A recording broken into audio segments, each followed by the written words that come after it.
FARDC, notre armée, mon armée, l'armée de mon pays.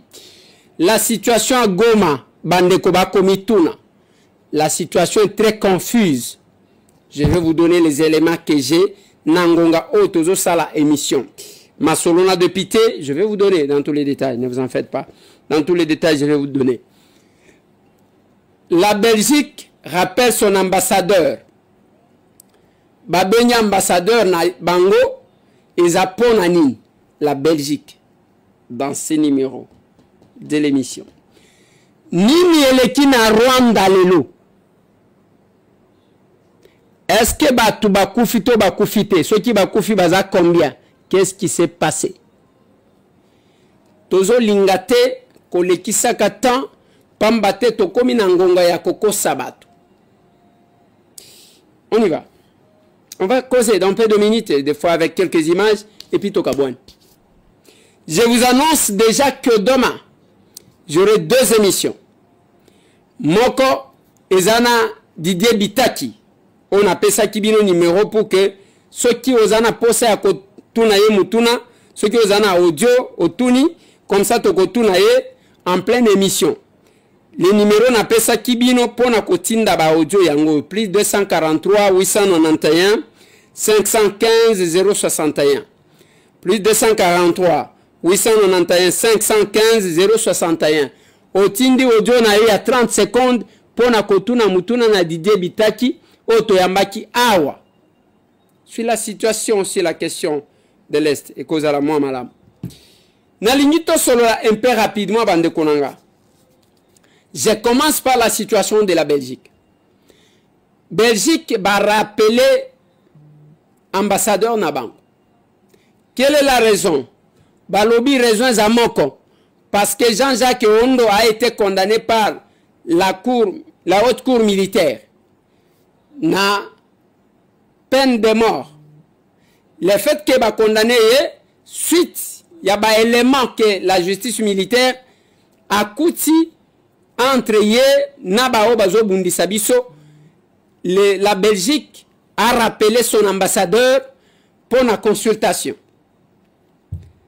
Tant que tu réfléchir, tu analyser, tu comprendre. Peut-être tu analyser le kolanga.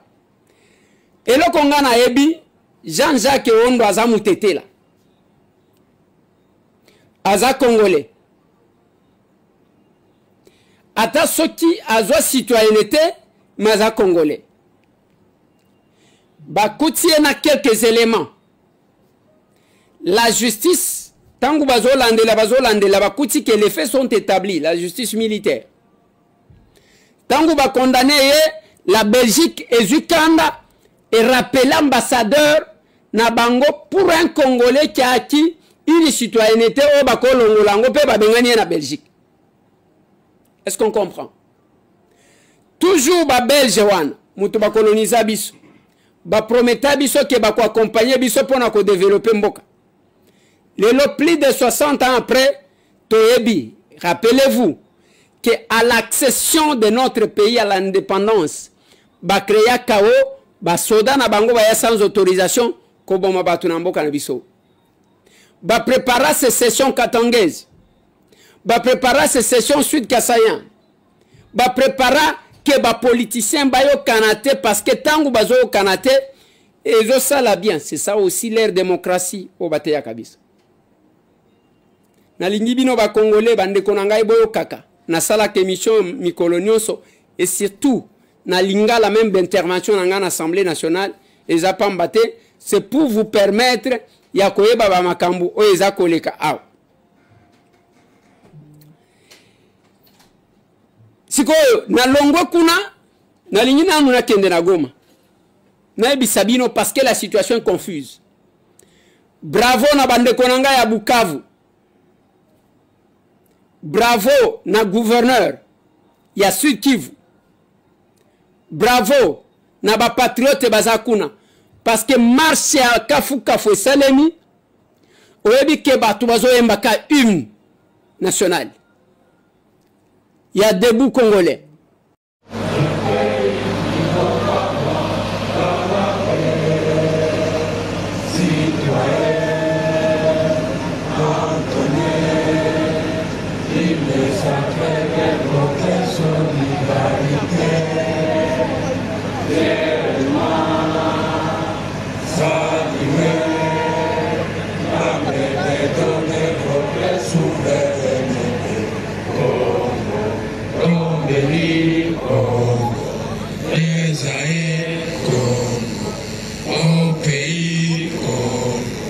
et les mers. Nous peuplerons ton soleil, nous assurerons ta grandeur. 30 juin au doux soleil, 30 juin, dit 30 juin, jour sacré, sois les témoins, jour sacré de l'immortel, serment de liberté. Bravo Nabino pour cette forte mobilisation au Mokilibamoun. Et quelle est la situation à Goma? Lobina Salak émission à 22h. Vers 22h11 minutes, soit 23h11, il y a Goma. Nous avons appris que bateau Moko a embarqué quelques officiers, Bakamati Ndela Bukavu. Mais les commandos, les troupes, attachés, Batikali, jeune. Ceux qui otali bakotiela bino image bokomona liboso ya hotel Serena bakonziwana bazaki kovanda kuna batiki mituka avec contact, clé de contact en place. Est-ce que zandenge ya ko préparer ya keba ravitailler monguna? Est-ce que zandenge nini? Mena linyina yebisa bino likamboye ko sali mapona mituka ngoa. Siko ba Rwandais baye koya pour que bazo mituka bakende nango bayeba kite kezana ba patriote moko d'un côté ba wazalendo bokomona image moko par solidarité ba wazalendo bazolongola batenu ba o ba congolais bazaka kuna bako sabinote peuple ya Goma zaya kotelema et puis bazo sepela na makambo wana zo lekate baza contre l'agression bazo sunga bande kona bango na bilamba bazo bwakela bango bao wana bazo lata tangu bazo lata ba wazalendo bazo tika tenu me batika lineti ba civil mena manduki na bango yango bazo yoka ke mituka na bango sote tangu bango bazo leka batali bao bazana sima taka bakwei. Les wazalendo sont déterminés. Il y a quelques points dans cette émission oyo awana Butu awana Kinshasa la capitale. Bakoye bisabino que basi bazui Goma na totalité te. Unité spéciale na minute oyo nazoloba. Ya ba Rwandais batinda ki pour que bazwa mituka. Owana bazui ya bango parce que parmi eux ba capturé 17 militaires. Il y a unité spéciale ya Rwanda capturé 17. Ba bomi 13 na bango. Tangu bakoti Giseni, balandi bango tina Giseni, babomi 11 civils. Na 13 wana, bakufi ya sika wana. Ba petit na biso wana ba commando ba zongi parce que baboy ko se rendre. Bitumba bande kona ngai. Ya congolais. Ya bino yango. La patrie ou la mort. Voilà pourquoi nous sommes habillés comme ça. Tangu ba zongi bakeba tondi siko na aéroport. Tina minute nazo sala émission oyo ba meki kozo aéroport ya Goma bazo kokate. Et les militaires se sont retroupés là-bas balobi soki kokufa biso nyonso to kokufa. Okoloba nanga ke tomoni image moko ya ba soda mususu bavandisi bango na sena Giseni oui. Ba soda wana eza ba soda nini parce que nous suivons à la loupe la situation. Parce que dans les réseaux sociaux, chacun diffuse les émissions selon appartenance et belé bazomona Congoté. Et le Rwanda utilise beaucoup de personnes comme ça. Bravo à nos vaillants combattants. Nous vous porterons toujours. Bravo Nabawazalendo. Nous vous porterons toujours.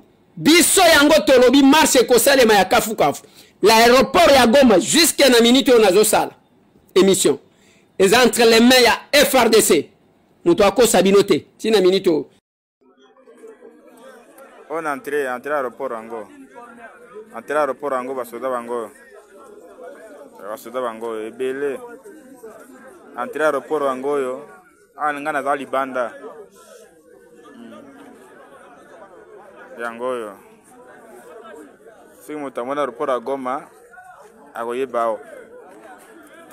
basoda bango ebele bango na bajiere na banani toza na biso toza ebele awa.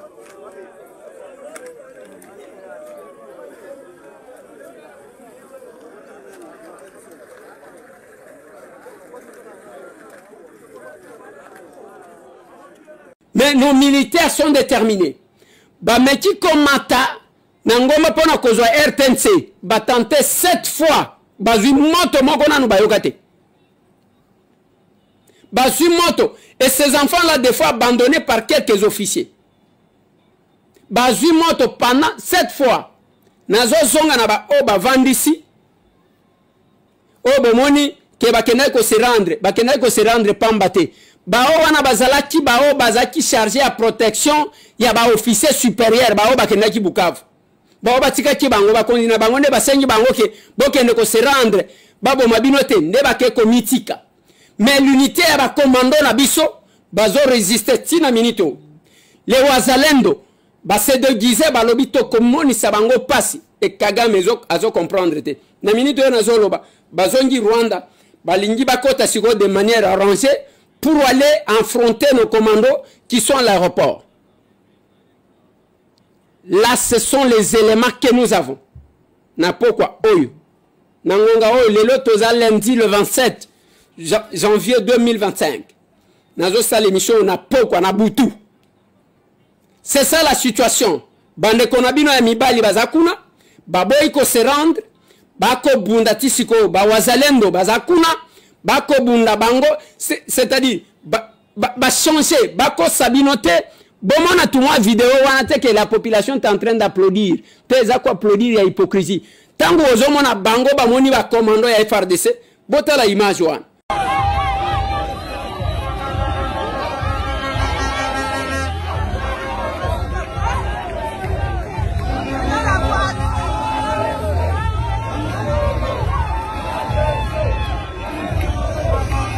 Wana na aéroport, wana ba commando wana ba uti Rwanda siko ba uti ko capturer ba uti koboma ya koboma. Tala comment la population zo sepela na tango zo betel. Ba o bazo betela bango maboko pour que bossa la biso mabete. Parce qu'il venait ya ko beta masasi na bébé moko so qui a quelques jours. Tala degré. Tala niveau. Bande konanga. Yango na zo ebisabino une chose. Le pays nous appartient. Pas de distraction. Nazo senga bino ba papa ba maman bande konanga basina mibali biso na Kinshasa a totika distraction. La question ne concerne pas les chefs de l'État qu'on doit abandonner totika ba politiciens ba obayaka ko welela ba poste tot landa bangote soki ba moni ba poste nde ba fandi wana toi tu as combien oh moni moi je suis une force il faut voir il faut me donner. Le pays est en danger, on n'a pas besoin de déclaration. Tous a besoin d'action. Les trois, namoni batumisu bazotambu sa babiloko wana o babiloko moko yake non voilà et lobby ville morte zate. Ville morte ko sunga biso na yi. Boni ba bêtise à modèle wa. Ville morte tant boko sala ndé communauté internationale ba ko kabino tala buzoba. Eza démarche ya banguna na biso. Il n'y a pas question de ville morte. Nous avons besoin de voir les gens dans la rue. Et le rendez-vous est à Moko, les 3, c'est lundi. Le 3 février 2025. Notre pays est en danger. Toujours ça la politique est parce que le pays existe. Mais si vous pensez que ça se passe à l'Est, vous vous trompez.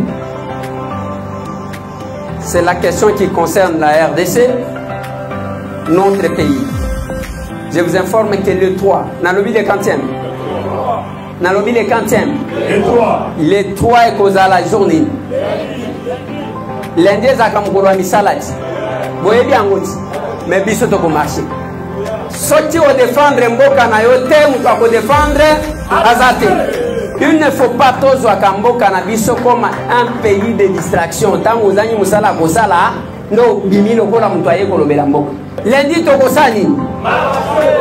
Lundi na date nini? Les 3 to kosala nini? Les chefs de l'État se retrouvent tout seuls. Il y a un la diplomatie, Il y a mon quoi ça là, en tant que commandant suprême, à ça la boye, il y a mon quoi ça la boye. Et Batongo, ils ont travaillé dans Bango, et Belé va traite. Mais les Congolais vont rester en train de regarder. Au cas où ça tire ici, il n'y a aucun moussala. Sorti au défendre Mboka Nayote, ou au défendre Azate. Et à l'action commune pour la République, nous sommes un parti attaché aux valeurs républicaines. Tous les partis où il y a pour défendre les patriotes. On n'est pas un parti comme d'autres partis qui font le théâtre. Le capable est chaud. C'est là que Bissona Acer, nous estimons que pendant ce temps, le Parlement ne devrait pas être en vacances. Il fallait convoquer la session extraordinaire pour décider sur la situation qui prévaut. Et nous estimons que tout Congolais place à Zali et ça place à Kosekate. Il y a un temps pour toutes choses. Sorti au défendre Mboka Nayote ou au défendre Azate. Mais nous sommes capables, oui nous sommes unis, oui nous sommes en nation assez.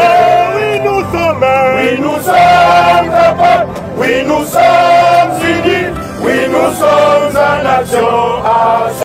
Tokokuta na palais du peuple à partir il y a 8 heures. Toko Tambola, Toko ya bato église, c'est une marche citoyenne. Et ça marche à ba politicien te. Yango bozo mon évêque Pascal Moukoun. Muto liboso pesa ki message. Na minute oyo apôtre Gilles Bumba, il y a Dieu créateur, Jésus-Christ est Dieu de Sikatende. Nous attendons. Kala minute boko na vidéo et koya a. Il s'agit de la République. Et ça m'a kamou ya ba politicien te. Ba o bazo kufa baza bande kona biso. Bandimi ya l'église bazo kufa kuna. Parmi ba soda bande kona bino bazali, bande kona biso bazali. Parmi ba wazalendo bande kona bino bazali, bande kona biso bazali. On doit marcher pour la communauté internationale. Token na ambassade atabo na lobby la Belgique pour na nini bako retirer, bako benga ambassadeur na bango pour na dossier moko za na justice. Alors qu'il y a eu un député européen qui a parlé de ça. Papa encore rappelé nga Moutoua. Une condamnation à mort est une sentence que notre Parlement ne peut pas accepter.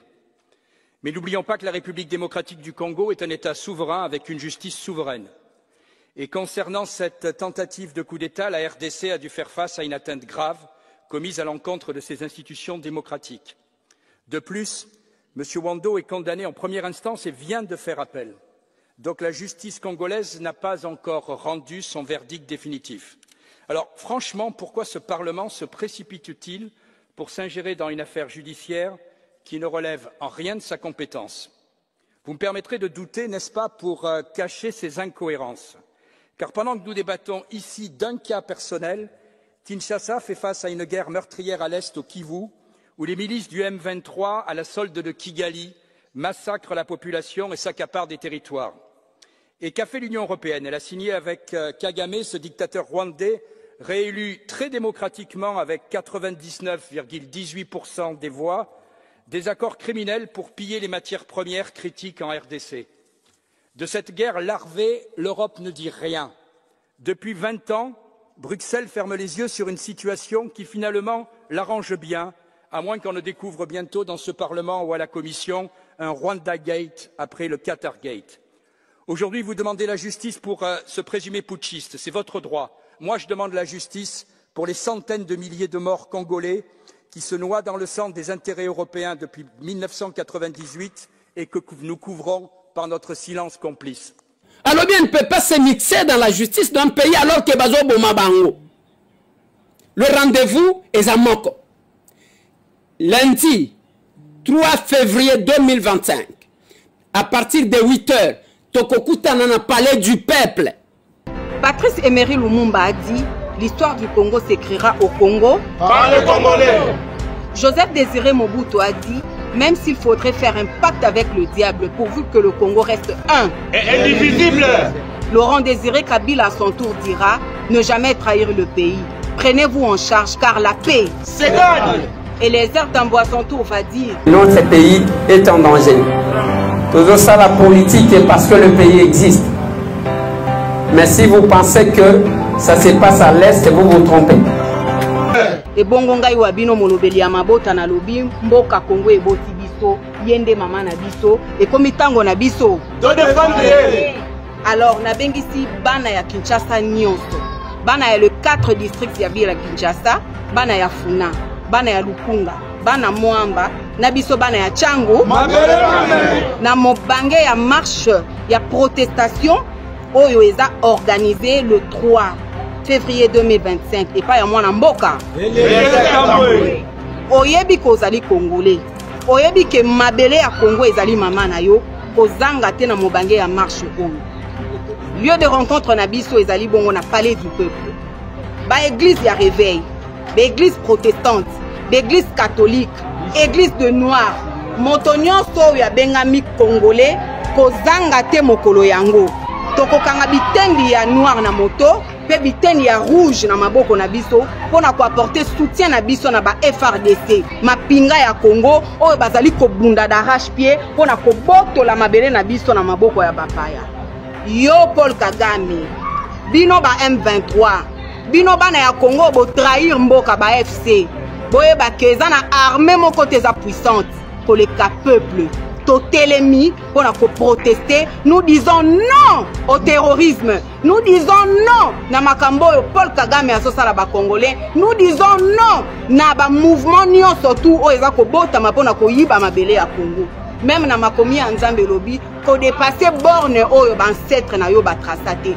Bino lokola bo dépasser borne. Bo koti na mabele ya Congo ba koko na biso ba telema. Paul Kagame ko tia ebembe na yo na toko mema pusu oyo toko tambola na yango Congo mobimba po bana ya Congo bamona cadavre na yo Kanda Kagame aolayo Paul Kagame biso nde toboti bino na mbulo biso ba mama tozotangisa mai ya miso na mbulo oyo okozala te okowumela te na lakeli ekomona zalinga mutu na bota yo biso elongo na ba FARDC elongo na ba wazalendo tolobi nous ne trahirons pas le Congo et le peuple gagne toujours. Toloba non mokili mobimba bamona toloba non batu nyonso bayoka et c'est notre pays bande konanga mutu mususu akoya ko bundela biso azate na senga je continue à demander na ba deux chambres il y a parlement bozo sala nini la situation za ya bandeko ya est te situation za bandeko ya o soti ndenge nini te eza makambo etali biso ils sont en difficulté bozo ndisa biso to ya ko siéger toza na posa ya ke bofuta biso mo ya session extraordinaire te toza na ngo posa ta toza na ngo posa te parce que les grandes options toko levant ensemble ce n'est pas à travers tout mois déclaration nous déclarons, nous déclarons. Et qui va vous suivre? Qui va vous suivre? La session extraordinaire. Tout ça là yango pour compatir pour être naba militaire nabiso, naba wazalendo, na population wazana Goma. Nous allons nous battre. Oui. Nous allons marcher. Ensemble avec les autres. Les lona yokati pose ya kozala na Bukavu. Kotika la kalokola politicien moko ya coin. Awa batu, nalobaki awa. Aujourd'hui les chefs de l'État se voient tout seuls. Baya wana baza bobi macha constitution. Wana discours nyonso to wana parce que boyoka chikere badime ezali. Nde yango wana. Nde yango boyokaki. On a ebisa ki bino lobi bomona ki on plainte contre Eliezer. Batu o bazala gouvernement qui rêve, qui pense que biso de woti confier ban. C'est Fatabino. Mais laissez-nous défendre la République. On y a qu'au gaspiller énergie dans la polémique. Engagez-vous. Total, de quoi vous êtes capable? Qu'est-ce que vous pouvez apporter au chef de l'État?